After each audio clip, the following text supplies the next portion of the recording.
এক মুঠো। হ্যাঁ, আমাদের মতো গৃহস্থ মধ্যবিত্ত পরিবারের জন্মদিন মানেই হচ্ছে কিন্তু গুরুজনদের আশীর্বাদ আর সবাই মিলে সব পরিবারে একসঙ্গে একটুখানি বসে খাওয়া দাওয়া। তো চলো আজকের ভিডিওটা না হয় এখান থেকে স্টার্ট করা যাক। আশা করছি আমার ছেলের জন্মদিনটা তোমাদের প্রত্যেকের খুব ভালো লাগবে আর প্রত্যেকে আমার ছেলেকে অনেক অনেক আশীর্বাদ করো। দিনের শুরুটাই হয়েছিল কিছুটা এইরকম। আজকে কিন্তু প্রচুর ব্যস্ততা, যেহেতু দেখো পৃথিবীর এমন কোনো অভিভাবক নেই যারা নিজের ছেলের জন্মদিনে একটুখানি ব্যস্ত না হয়, ছোট হোক কিংবা বড় হোক, সেটা কিন্তু তার একটুখানি ব্যস্ততা থাকেই থাকে। আজকে যেহেতু আমরা হিন্দু বাঙালি পরিবারে একটু পুজো পাঠ দিয়েই জন্মদিনটা শুরু করি, আর সকাল টাইমে আজকে ব্যস্ততা এতটাই আছে সেই কারণে হাজব্যান্ড ঘুম থেকে উঠেই ঝাঁটটা দিয়ে দিয়েছেন বাইরে বাইরে। আর এই দেখো আমার কত বড় কাজ এগিয়ে রাখছে, বুঝতে পারছো? আমাকে কিন্তু বললেন যে আমি দেখো এদিকে ভাতটা বসিয়ে দিচ্ছি, ডালটাও বসিয়ে দিচ্ছি, তুমি এইদিকে গোপাল সোনা সেবা দিয়ে নাও, তারপর দেখো রান্না বান্নায় লেগে পড়ো। আর কি বলতো, আজকে যেহেতু দিনটা হচ্ছে স্পেশাল, আজকে হচ্ছে আমার ছেলের জন্মদিন, আর স্পেশাল দিনে যেহেতু স্পেশালভাবে দিনটা শুরু করব বলেই ভেবেছি। স্পেশাল বলতে কিন্তু আমরা একটুখানি ভক্তিমূলক দিন হিসাবেই পালন করে থাকি।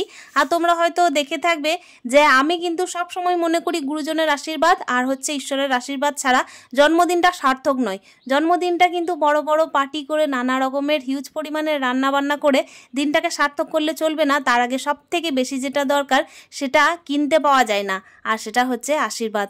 আশীর্বাদ কিন্তু কেনার জিনিস নয়, সেই কারণে দেখো ভগবানের আশীর্বাদ দিয়েই কিন্তু আজকে দিনটা শুরু করব, তার সঙ্গে হচ্ছে গুরুজনের আশীর্বাদ। আমার পার্সোনালি মনে হয় যে এই দুটো জিনিস ছাড়া কিন্তু জীবনে চলাটা একদম বৃথা। মানে জীবনে আমরা যাই করতে যাই না কেন সেখানে কিন্তু কোনোভাবেই সফলতা আসবে না যদি আমরা আশীর্বাদটুকু না পাই।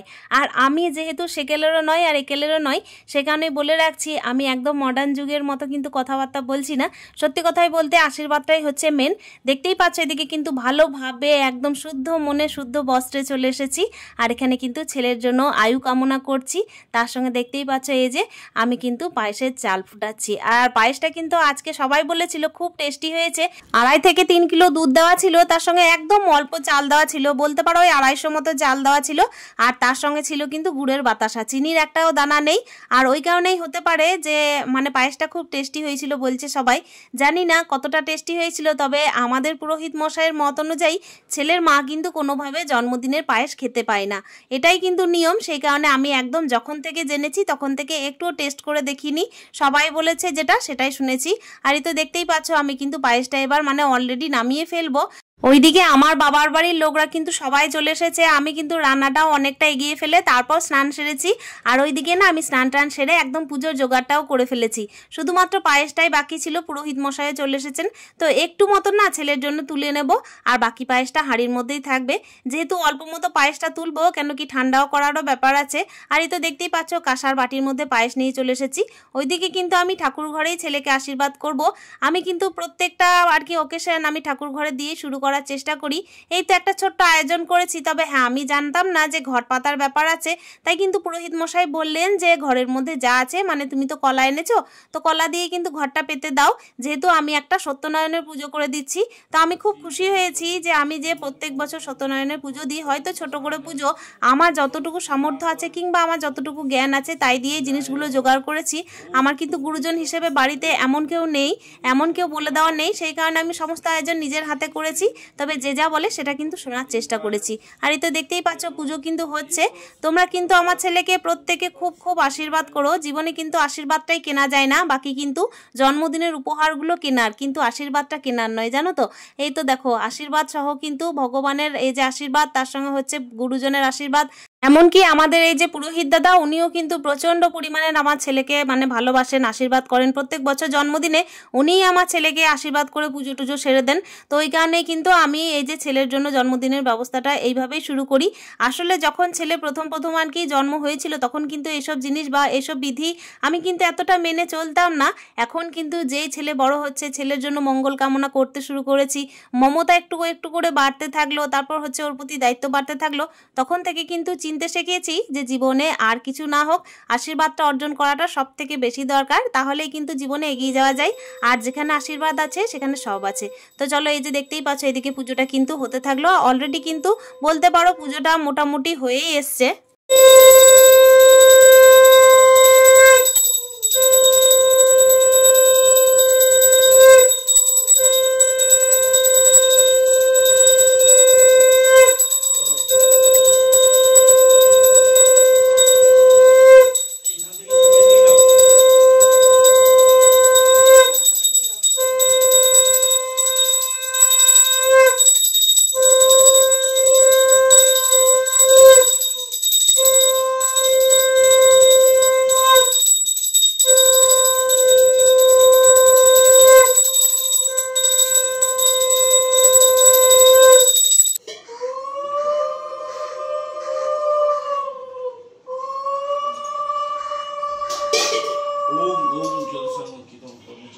পুজো তো মোটামুটি হয়ে গেল। এরপর কিন্তু আমরা সত্যনারায়ণের ব্রত কথা শুনেছিলাম।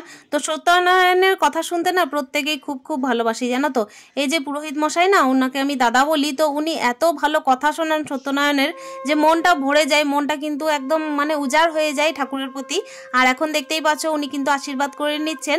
উনি আশীর্বাদ প্রথমে করলেন, তারপর এই যে আমরা এক এক করে আশীর্বাদ করে নিচ্ছি। আমি করছি আর আমার হাজবেন্ড করছে, তারপর কিন্তু বাকিরা সেরে নেবেন আশীর্বাদ। তো তোমরা দেখতে থাকো।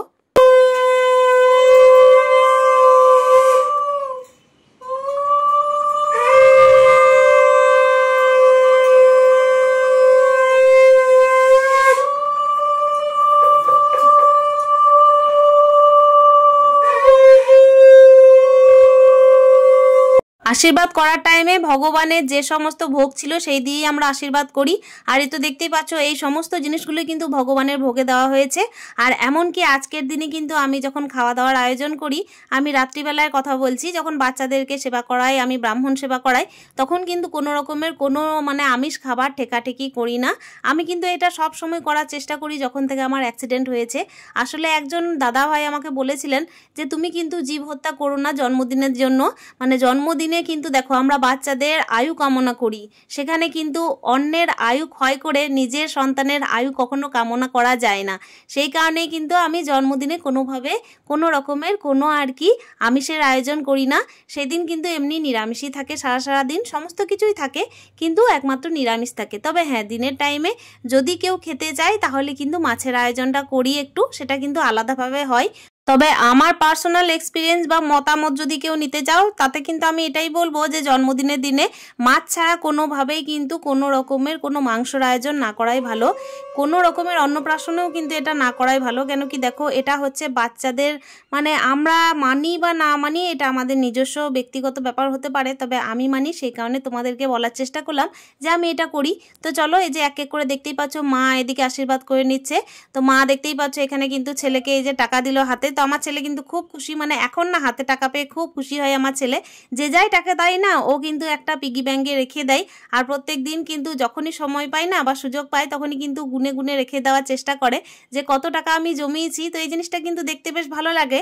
আমি যখন আর কি ওর কাছ থেকে 10 টাকাও বের করে নিই, ওর কিন্তু মাথার মধ্যে থাকে যে এখানে কিন্তু আমার একটা টাকা ছিল, মানে আরও কিছু হয়তো ছিল, সেটা কিন্তু মা বের করে নিয়েছে। তো যাই হোক, একটু সঞ্চয়ই হচ্ছে একটু একটু করে, এটা বেশ দেখে ভালো লাগছে। আর এই তো দেখতেই পাচ্ছ এরপর কিন্তু আমার ভাইয়ের বউকে তোমরা আগে হয়তো দেখেছো, কেউ কেউ হয়তো, কেউ কেউ দেখোনি। তো তোমরা দেখে নাও, এটা হচ্ছে আমার ভাইয়ের বউ। তো ভাইয়ের বউ কিন্তু আশীর্বাদ করে নিল। একটা ঘরোয়া ছোট্ট দেখতেই পাচ্ছ পুজোর আয়োজন করেছি, তার সঙ্গে কিন্তু রাত্রিবেলায় একটু খাওয়া দাওয়ার আয়োজন করেছি। তো রাত্রিবেলায় কিন্তু খাওয়া দাওয়ার আয়োজন যেটা করেছি সেটা কিন্তু এই ভিডিওতে দেখাইনি, আমি কিন্তু নেক্সট ভিডিওতে দেখাবো। আর এখানে দেখো, এটা হচ্ছে সোনুর মা। সোনুর মাকেও তোমরা অনেকেই দেখেছো। এই যে আমাদের ছোট্ট সোনু হচ্ছে, দেখো আমাকে মা বলে ডাকে, তোমরা তো ভালো করেই জানো আমি ওর ভালো মা। তো এই যে দেখতেই পাচ্ছ সোনুর মাও এখানে আশীর্বাদ করে নিচ্ছে। তোমরাও কিন্তু দূর থেকে হলেও ফোনের ওই পার থেকে আমার ছেলেকে অতি অবশ্যই আশীর্বাদ করো, জীবনে যেন একটু ভালোভাবে মানুষ হতে পারে, একটা ভালো মানুষ হতে পারে, যেটার কিনা জীবনে সব থেকে বেশি অভাব। আমাকে সময় দিদি ভাই কমেন্ট করেছিলে যে জীবনে যেন বাবু ভালো মানুষ হতে পারে, কেন কি ভালো মানুষেরই হচ্ছে জীবনে সব থেকে বড় অভাব। তো সেই আশীর্বাদ করেছো তুমি দূর থেকে, তো এটার জন্য কিন্তু আমি অনেক অনেক তোমাকে ধন্যবাদ জানাচ্ছি।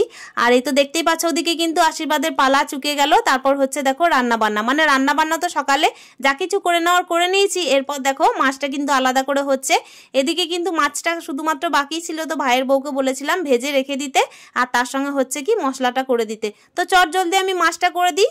আর মাছ দেখো আমার ছেলে কিন্তু খায় না, তবুও কিন্তু আমি ওকে পাতের মধ্যে মাছ দিয়েছিলাম, কিন্তু ও একদমই খায় না বলে খায়ও নি। তো চলো দেখতে থাকো, এক এক করে কিন্তু সবাই মিলে খাওয়া দাওয়া করবো। এদিকে তো তোমাদেরকে বললাম দুটো পরিবারের লোকজন, মানে হচ্ছে আমার বাবার বাড়ির লোকজন আর হচ্ছে আমার শ্বশুর বাড়ির লোকজন। তো দুই পক্ষের লোকজনকেই কিন্তু আমরা ডেকেছিলাম। তো ওনাদেরকে ডেকেছিলাম, তো শুধুমাত্র আমার বাবার বাড়ির লোকরাই এসেছেন, যেহেতু আমার শ্বশুর আর শাশুড়ি মায়ের কিন্তু শরীরটা খুব একটা ভালো নেই, সেই কারণেই। আর এই তো দেখতেই পাচ্ছ রান্না বান্না একদম কিন্তু আমার কমপ্লিট হয়ে গেছে। এদিকে কিন্তু আর আত্মীয় স্বজন বলতে কাউকে বলিনি, রাত্রিবেলায় কিন্তু টুকিটাকি আর কি বাচ্চা ছেলে, তারপর হচ্ছে বাচ্চা আর বাচ্চার মা, ওদেরকেই ডাকবো খাওয়া দাওয়া করতে। আর কি কি হয়েছিল সেটা কিন্তু তোমরা নেক্সট ভিডিওতে দেখতে পাবে। এই তো দেখো এদিকে ওইদিকে রান্নাটা একদম কিন্তু কমপ্লিট করে নিয়েছি। ওইদিকে কিন্তু আর একটা আইটেম করেছিলাম, সেটা হচ্ছে লাউ দিয়ে মাছের মাথা দিয়ে। তো এই সমস্ত কিন্তু আমার ছেলে একদম কিচ্ছু খায়নি। আমি এই যে ছেলেকে বললাম যে একটুখানি বসে পড়ো, কাঁসার থালায় একটু সাজিয়ে দিই, যেহেতু দেখো আজকে ওর একটা স্পেশাল দিন। কিন্তু থালা সাজানোর পরও যে বাবু খাবে তার তো কোনো মানে নেই। ওই খাবারটা কিন্তু বাড়ির অন্যজনকে খেতে হয়েছে, যেহেতু মাছ দেওয়া ছিল। আর এখন দেখো আমার ছেলে কিন্তু যেহেতু ডিম খেতে ভালোবাসে, তাই আজকে যে জন্মদিনের দিনে ওকে ডিম করে দেবো সেটাও কিন্তু একদম পসিবল নয়। আর এই যে আমাদের পরিবারের লোকজন মানে সপরিবারেই কিন্তু এখন খেতে বসছি। বেশ ভালো লাগছে জানো তো, একা একা দিন কাটাই তো সারা দিন। আর আজকের দিনটা ছেলের জন্য যে বেশ ব্যস্ততার মধ্যে কাটালাম, শুধুমাত্র যে ব্যস্ততার মধ্যে কাটিয়েছি তাও নয়, সবাইকে পেয়েছি এটাই অনেক। এখন দেখো আমার ভাই কিন্তু দোকান থেকে চলে এসেছে, তো গামছা নিয়ে কিন্তু এবার স্নানে যাবে। আমার ভাই আর আমার বাবা কিন্তু মুদিখানার দোকান করেন, দুটো দোকান আছে। তো ওই দিক থেকে কিন্তু ওনারা সারাদিন ব্যস্ত থাকেন। এদিকে কিন্তু সারাদিন ব্যস্ততা থাকার পরও ওরা যে এসেছে, এটাই কিন্তু আমার কাছে অনেক বড় ব্যাপার। আমার ভাইয়ের বউ কিন্তু অনেক হেল্প করেছে আমাকে, জানো তো, অনেক হেল্প করেছে। তারপরে এই যে দেখতেই পাচ্ছ থালা কিন্তু আমার ছেলেকে আমার ভাইয়ের বউ সাজিয়ে দিয়েছে। পায়েস আর মিষ্টি কিন্তু আমার ছেলে বললো যে না এখন খাবে না, সেই কারণে দিতেও মানা করলো। তার সঙ্গে দেখো আজকে কি কি মেনু হয়েছিল সেটা তোমাদেরকে আমি একটুখানি দেখানোর চেষ্টা করি। এইদিকে এই যে দুইজন মিলে খেতে বসেছে, সেটা হচ্ছে আমার হাজবেন্ড আর আমার ভাইয়ের ছেলে। আর এইদিকে আমার ছেলেকে দেখো থালার মধ্যে সাজিয়ে দিয়েছি 5 রকম ভাজা। ওদিকে আছে মাছের বড়া, ডিম ভাজা আর কি। আর এদিকে হচ্ছে কিন্তু বেগুন ভাজা, তার সঙ্গে হচ্ছে আলু ভাজা, পটল ভাজা, মাছ ভাজা, ফুলকপি ভাজা। আর এখানে আছে দেখো লাউ দিয়ে কিন্তু মাছের মাথা দিয়ে, তার সঙ্গে আছে আলু পোস্ত, মুগের ডাল, আর এটা হচ্ছে কিন্তু মাছ। তো এই সমস্ত জিনিস আছে, তার সঙ্গে আছে চাটনি, আর আছে মিষ্টি, আর হচ্ছে পায়েস। তো এই আজকে ছিল মেনু। যেহেতু আমি তো বললাম মাংস টাংস আমি কিন্তু জন্মদিন বা কোনো রকমের কোনো অন্নপ্রাশনে আমি কিন্তু কোনোভাবেই কিন্তু একদম ভালোভাবে মানে পছন্দই করি না এই জিনিসটা। ছেলের জন্য যা যা আর কি আমি আলাদা করে আয়োজন করেছিলাম, গোপাল সোনাকে সেবা দিয়েছি। আর তারপর দেখতেই পাচ্ছ এদিকে কিন্তু হাজব্যান্ড আর ছেলেও খেয়ে নিচ্ছেন, আর তার সঙ্গে ভাইয়ের ছেলে। আর ওইদিকে কিন্তু বাবা, তারপর হচ্ছে ভাই, এরা কিন্তু নিচে খেতে বসবে। কেন কি ওরা কিন্তু টেবিলে খেতে একদম পছন্দ করে না, এমনকি আমিও পছন্দ করি না। তোমরা তো ভিডিওতে দেখেছো যে টেবিলটা এমনি রাখা থাকে, কোনোভাবেই কিন্তু কেউ খাওয়া দাওয়া করি না আমরা। ছেলে কিন্তু এমনি বসে আছে যতক্ষণ না মাছটা সরানো হয় ততক্ষণ। তা সত্ত্বেও কিন্তু দেখো ওর বাবা একদম এই যে ভাতটাকে মেখে দিল, নিজে মাখতে পারছিল না তাই কারণেই। আর আমি বললাম যে তুমি খেতে বসো, আমি মেখে দিচ্ছি। আর আজকে জানো তো দিনটা বন্ধুরা প্রচুর ব্যস্ততার মধ্য দিয়ে কেটেছে। মানে ভোর 5টা থেকে শুরু করে রাত্রি 2টো বেজে গেছিল দিনটাকে আমার মানে ঠিকঠাকভাবে হ্যান্ডেল করতে। মানে রাত্রিবেলায় তো ধরো বাচ্চারাও এসেছিল, তার সঙ্গে মারাও এসেছিল, সেই কারণে খাটাখাটনি অনেকটাই বেশি হয়ে গেছে। তাই দিন শেষে কিন্তু অনেকটাই ক্লান্তিও চলে এসেছিল জানো। যাই হোক না কেন আজকে দিনটা যে খুব ভালোভাবে পার করেছি এটাই কিন্তু অনেক। চাটনি ছিল, তার সাথেও কিন্তু এই যে আচার দিয়ে দেখো ওরা ভাতটা খাচ্ছে, ওদের কিন্তু এটা ইচ্ছা হচ্ছিল। তাই আমি আমার ছেলেকে আর হচ্ছে হাজব্যান্ডকে আচার দিলাম, আর এদিকে ভাইয়ের ছেলেকেও কিন্তু দিলাম একটুখানি। আমার ভাইয়ের বউ কিন্তু পরে খাওয়া দাওয়া করবে, আমরা সবাই কিন্তু লেডিস যারা আছি তো আমরা কিন্তু পরে খাওয়া দাওয়া করব। সবাইকে খাইয়ে দাইয়ে তারপর কিন্তু গুটিয়ে আজকের দিনটা বেশ ভালোভাবে পার করার পরে যখন একটা মনের মধ্যে শান্তি আসে না যে সপরিবারে খেলাম, দিনটা ভালোভাবে পার করলাম, সবাই মিলে আমার ছেলেকে আশীর্বাদ করলো, তো সেই দিনটা কিন্তু অন্য দিনের থেকে অনেকটা বেশি স্পেশাল হয়ে যায়। তো চলো বন্ধুরা, আশা করছি আজকের ভিডিওটা তোমাদের প্রত্যেকের খুবই ভালো লেগেছে। যদি ভালো লেগেছে তাহলে একটা কমেন্টের মাধ্যমে জানানোর চেষ্টা করো। দেখা করছি তাহলে অন্য দিনের অন্য ভিডিওতে। ততক্ষণের জন্য তোমরা ভালো থেকো, সুস্থ থেকো, স্টে হ্যাপি মন, টাটা।